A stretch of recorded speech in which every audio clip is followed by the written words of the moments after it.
Ilang chance ba ang pwedeng ibigay sa mga new sellers na magaling magbenta pero sabay sa attitude ng character? Siyempre, bumibenta.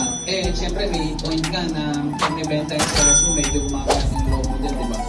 So ngayon, kung depende sa attitude na pinakita niya, yung mga concerns kasi minsan na minor or major. Like yung mga naranasan ko nakaraan is mga majors talaga siya.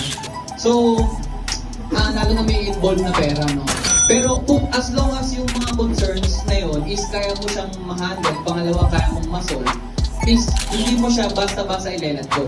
Kumbaga pilitin mo pa rin na mapaintindi sa kanya yung mga bagay-bagay na mali sa kanya or kulang sa kanya. Kasi una dun, yung attitude sa play na siya. Tapos, siyempre ang good thing dun, meron na siyang skills. So once na makomplete niya yung parehas, is hindi lang naman siya yung magle-level up doon, kundi yung buong team niya. Kasi yun yung pinakakailangan natin eh. Sabi nga ng Julie, character is the best talaga.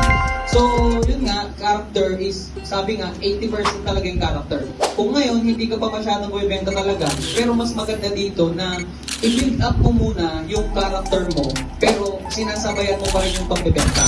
Para ngayon, once na build up na yung character mo, nandun ka na sa point na gumaling na yung selling skills mo. So, mas dadami na yung benta mo. Lalo na pag dumating na yung dami ng commission mo, tapos tama na rin yung pag-handle mo ng attitude mo, like pag-handle mo ng finances mo, mas mabilis kang mag-grow. Mas mabilis mong mapapalaki yung resulta na meron ka kasi tamang-tama yung pag-handle mo ng attitude mo, number one, then yung finances mo talaga.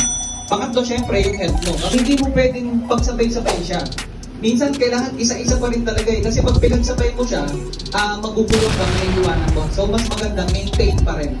No, so attitude, ayusin, lalo na kung maayos naman yung attitude mo, sellers mo yan, cargo mo yan, then yung skills, kusa na lang siya. So mas maganda kung ako, ikaw, attitude yung kunin mo kaysa yung skills. Kasi yung skills madali na talaga ma-develop or kaya ma-develop siya. Yeah.